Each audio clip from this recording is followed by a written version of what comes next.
Fala galera do OpaCast, já estamos aqui na área trazendo mais um episódio diretamente do Fórum de Sustentabilidade da Ibiapaba, diretamente aqui da Câmara dos Vereadores de São Benedito. Um evento para lá de especial que está na sua 4ª edição. Além disso, dentro desse evento também acontece a 3ª Expo Recicla Sustentável da Ibiapaba, edição 2026, que vem aí repleto com vários expositores, trazendo aí as suas soluções sustentáveis para a gente tornar o nosso mundo ainda melhor, não só a nossa região, né? Afinal de contas, quanto mais sustentável for o nosso planeta, mais uma vida longeva nós teremos. E para a gente conversar nesse episódio, eu estou recebendo ele aqui, que é advogado e professor especializado em Direito de Resíduos e Direito Ambiental, doutor em Direito Ambiental Internacional, mestre em Direito Ambiental pela PUC de São Paulo, MBA em Infraestrutura pela FGV, especialista em Gestão de Negócios do Setor Energético pela USP e pós-graduado em Gestão Ambiental também pela USP.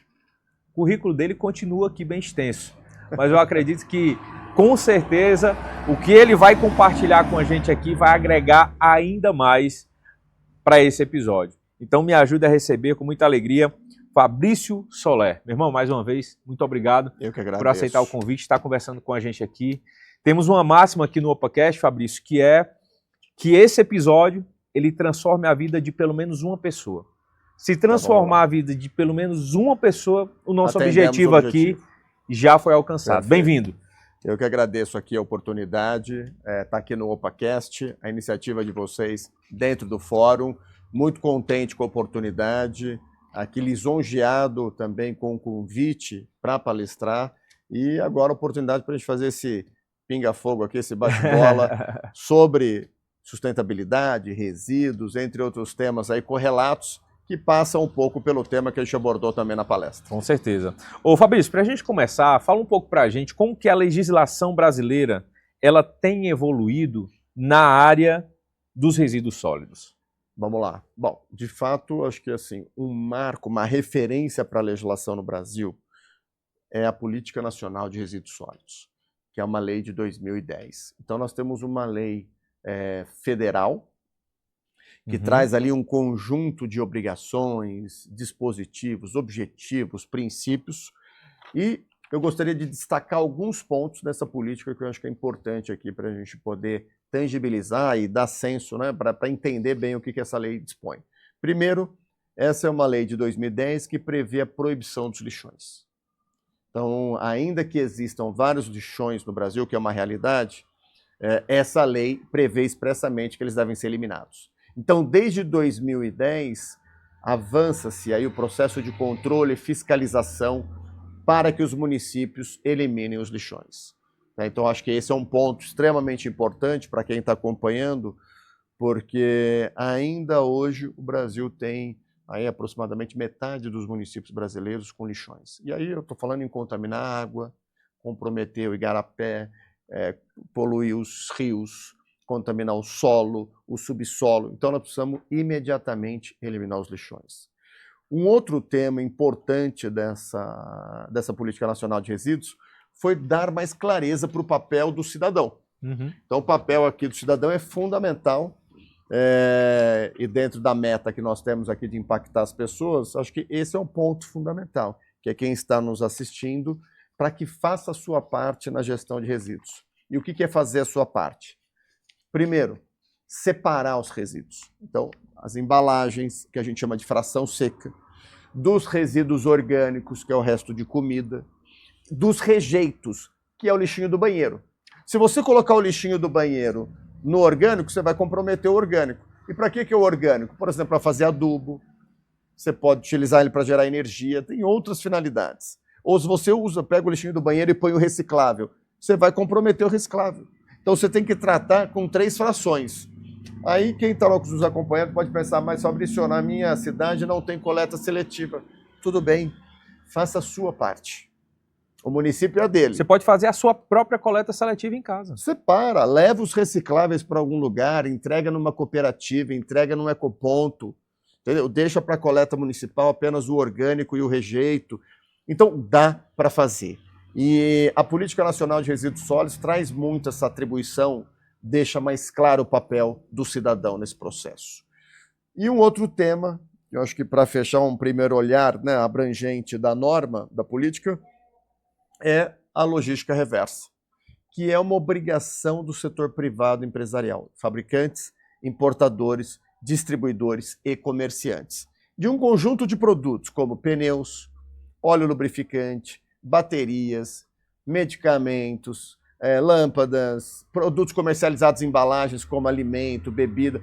Essas empresas, fabricantes, importadores, distribuidores, comerciantes, têm obrigação, pela Política Nacional de Resíduos, de estruturar a logística reversa, que, em resumo, significa tem que viabilizar a coleta da lâmpada, da pilha, da bateria, do medicamento e a destinação correta, para que isso não vá parar num aterro, não vá parar no lixão, que tem uma destinação acertada, ambientalmente adequada. E esse é um desafio que nós temos, vem avançando no Brasil nos últimos 5 anos. Então, você pensar hoje, tem logística reversa no Brasil já implementada.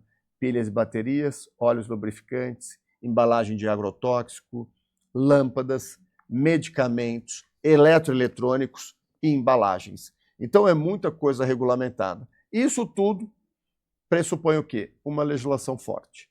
E acho que é aí que volta a sua pergunta inicial. Nós temos uma política, que é a Política Nacional de Resíduos Sólidos, uma lei de 2010 e que vem sendo implementada de forma gradual e progressiva.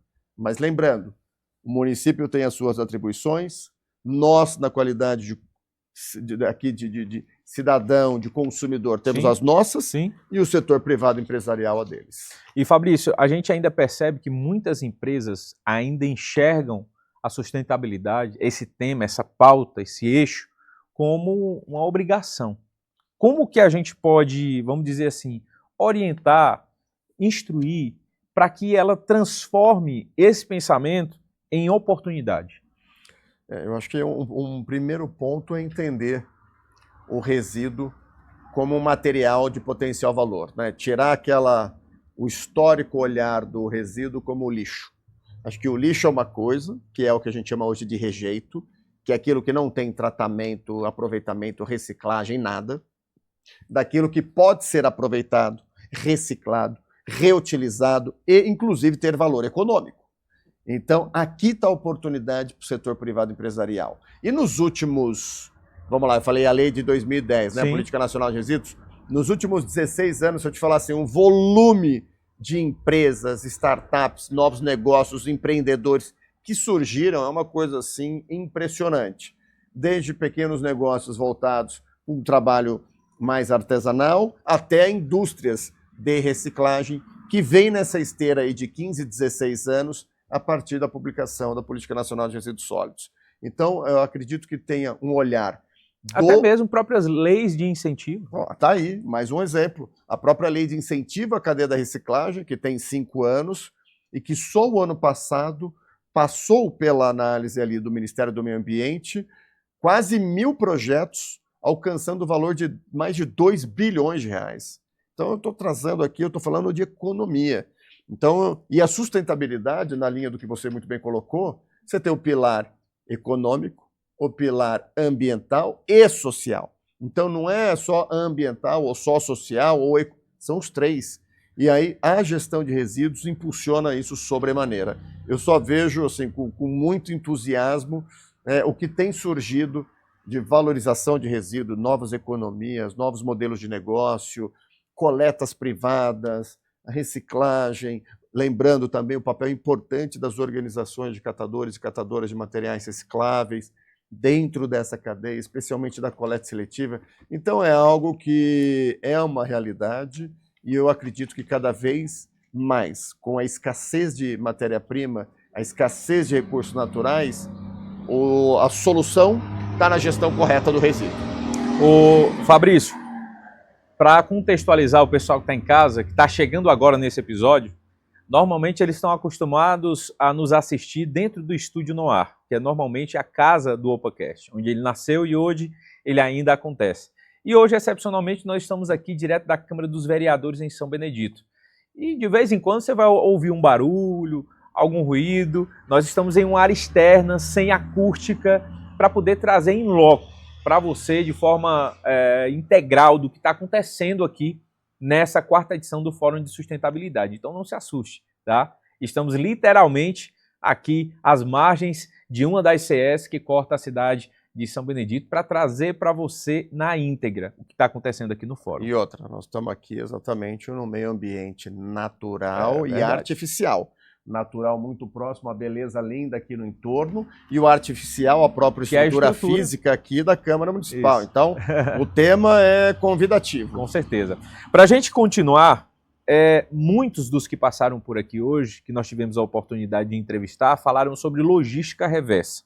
Gostaria de saber de você, né, a sua explicação, o que é a logística reversa e por que ela é tão importante atualmente. Não, eu tento, inclusive, desmistificar, né? Porque às vezes se fala muito e tem dificuldade de traduzir, e aí a pessoa ouve falar do tema e sai sem entender. Verdade. Então eu faço questão de ser o mais didático possível. E assim, até só pedindo uma pausa para você, por exemplo, até a leitura, né? Eu adoro ler. E você lê um livro hoje, daqui a 6, 4, 8, 9, tempo que for, você vai ler de novo. Aquele livro ali, ele tem o mesmo conhecimento, mas o seu entendimento com aquela informação ela já vai ser outra. Então, por mais que tenham passado diversas pessoas aqui falando sobre logística reversa, a sua explicação pode ser a que fique melhor para os nossos, Esse é o nossos desafio, amigos. Para impactar aquela pessoa que a gente comentou. Verdade. Então, vamos lá. Primeiro, a gente tem que entender o seguinte, logística reversa é uma obrigação que tem que ser implementada, né, que tem que ser executada pelo setor empresarial. Então aí eu vou pegar o fabricante, o importador, o distribuidor e o comerciante de bebida, de cachaça. Vou pegar aqui bem uma propício bebida para a nossa região, exatamente, né? Não à toa. Então você imagina, você tem o fabricante, você tem o distribuidor e o comerciante da cachaça, que é uma bebida comercializada numa embalagem de vidro. O que é a logística reversa?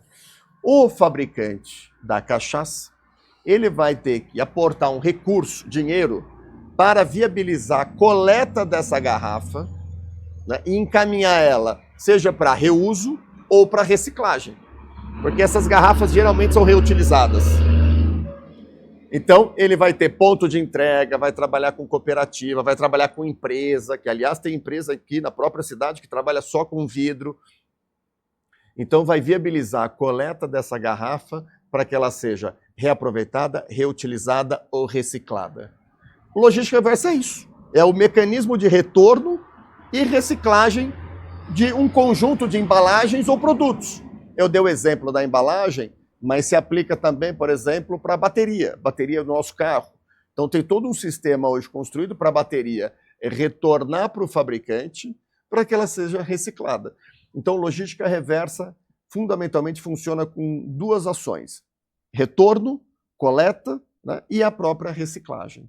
Então essas duas, em resumo, são logística reversa. E lembrando, é uma obrigação do setor privado empresarial. Fabricantes, importadores, distribuidores, comerciantes. Então, quem coloca o produto no mercado tem a obrigação de implementar a logística reversa.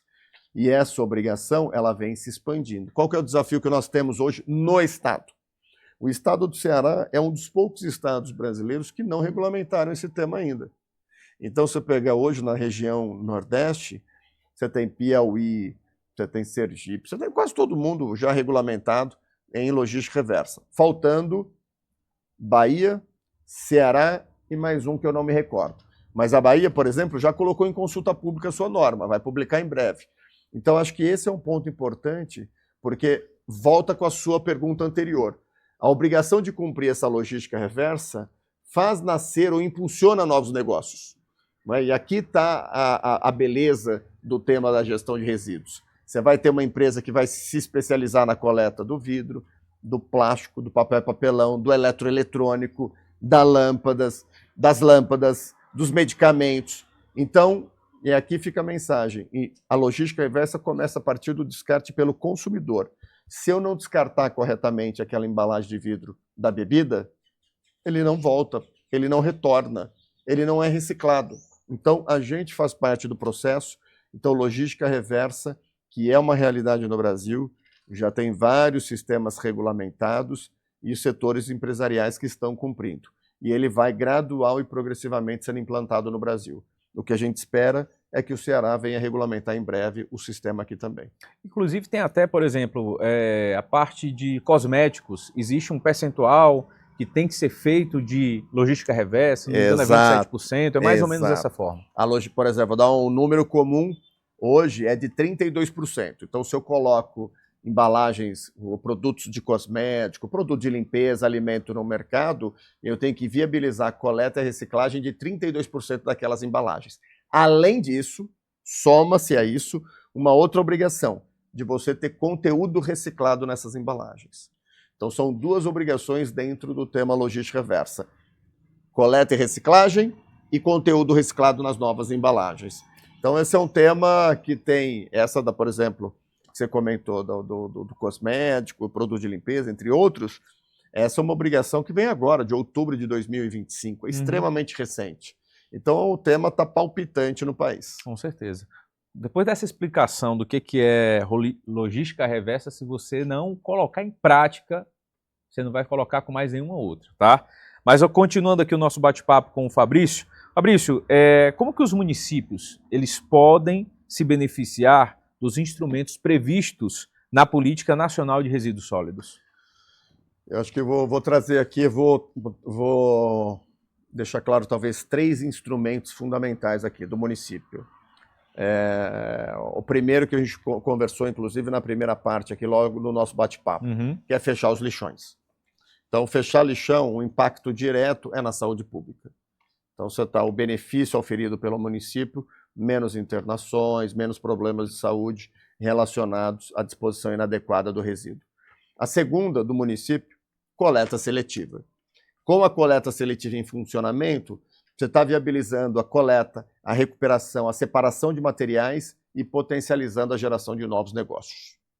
E o terceiro, que eu comentei inclusive na palestra, para quem não acompanhou, depois buscar os registros aqui do evento também, que é a Lei de Incentivo à Reciclagem. Significa o seguinte, hoje existe a possibilidade das empresas deduzirem do imposto de renda, então vamos lá, a empresa tem que recolher um imposto de renda de 25%, 27%, 30%, ela pode abater 1% do imposto de renda e usar em projetos de incentivo à reciclagem. Então, que é o que eu tenho falado, é um dinheiro novo para a cadeia da reciclagem para impulsionar as ações de coleta e reciclagem no país. Então, eu acredito que esses 3 pilares tendem a impulsionar aí de uma maneira bem interessante aí o papel do município dentro da agenda da gestão e gerenciamento de resíduos sólidos. Fabrício, e que tendências você enxerga para os próximos anos na gestão de resíduos?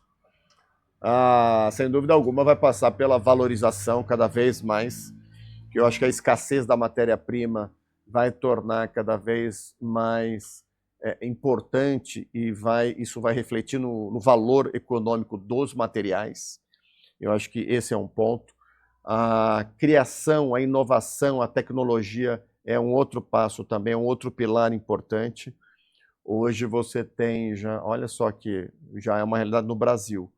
Você tem cidades em que a empresa coleta o resíduo na cidade, leva para um aterro sanitário, o orgânico gera energia, que por consequência se torna um biometano, que abastece o caminhão, que vai coletar o resíduo de novo na cidade, que gera... Então isso aqui é uma realidade já em município brasileiro, onde você está criando um combustível... Um verdadeiro ecossistema, né? Total, é um ecossistema e entra com a circularidade na veia, né? Porque você vê que coletou resíduo, ele foi para tratamento, ele gerou energia, ele abasteceu o caminhão, que vai coletar de novo, que vai para a cidade. Então, assim, e para mim isso só vai expandir as inovações, o desenvolvimento tecnológico e soluções para tratamento e valorização de resíduos. Acho que esse é um ponto que não tem mais volta até, de novo. Nós vamos vivenciar um processo de escassez de matéria-prima cada vez mais cara, cada vez mais escassa, e nós temos que buscar soluções para aquilo que a gente está gerando. Nós estamos aqui, nós estamos nesse plano, nós estamos gerando. Desde a hora que eu acordei, a hora que eu vou dormir, eu estou gerando resíduo. Né? Seja no banheiro, seja no alimento, seja comendo, seja trabalhando, eu estou gerando. Então, a gente precisa dar uma solução. E aí, eu acho que entra a inovação e a tecnologia para a gente impulsionar cada vez mais novos negócios para a gestão adequada. E por todos que passaram por aqui no fórum dessa edição, gestores municipais, educadores, cidadãos, estudantes, qual a mensagem que você deixa para que a gente possa fazer com que a Ibiapaba ela se torne ainda mais sustentável no futuro? Vai começar em casa. Eu acho que começa com cada um que está aqui acompanhando, cada um que participou do evento, cada pessoa, cada cidadão, cada consumidor, cada consumidora na cidade, pensando, primeiro, né, no evitar o desperdício. Eu acho que esse é um primeiro ponto. Né? Acho que tem que evitar ao máximo o desperdício. Segundo, melhorar os hábitos. Então, ter o hábito da reciclagem, ter o hábito da separação. De novo, o município não tem ainda, não interessa. Nós temos que fazer a nossa parte. Então, separar. Eu não tenho dúvida que o município vai avançar na gestão adequada dos resíduos, seja com ecoponto, seja valorizando o resíduo, porque isso é um processo natural. Né? Vem no avanço da regulação, a expectativa de o Estado também disciplinar aqui, em âmbito estadual, a logística reversa de embalagens. Eu acho que isso tudo converge para que a gente aqui, na próxima edição, né, do fórum, a gente já tenha aqui um novo cenário. Falar, Fabrício, saiu o decreto. Nós temos aqui, agora vai ter investimento mais substancial nas cooperativas. Bacana. O cidadão está mais antenado, está mais ligado, está mais participativo. E, de novo, é um processo gradual e progressivo, é sistemático, não é do dia para a noite. Mas essa questão da cultura, do hábito, da educação, da informação, isso é fundamental para que a gente avance. Fabrício, muito obrigado por sua participação, que Deus abençoe. Que você esteja não só nessa, mas todas as outras próximas edições, para vir contribuir com o seu conhecimento, engrandecer ainda mais e, se Deus quiser, a gente estiver aqui novamente para que a gente possa levar mais informação aí para os nossos amigos. Não só mais informação, eu prometo que da próxima vez, dando certo, eu vou vir com tempo, porque todo mundo fala das riquezas naturais daqui, que tem que vir para passear, que tem... E, infelizmente, agora nesta oportunidade, eu estou fazendo um bate-volta. Mas aqui já fica aqui o combinado também na próxima de vir com calma e aproveitar as belezas naturais que vocês têm por aqui. Pois é, nós temos aqui desde mirantes, a cachoeiras, a trilhas, a balanço, tirolesa, é muita coisa. A melhor cachaça do mundo. É isso aí, então essa já me anteciparam.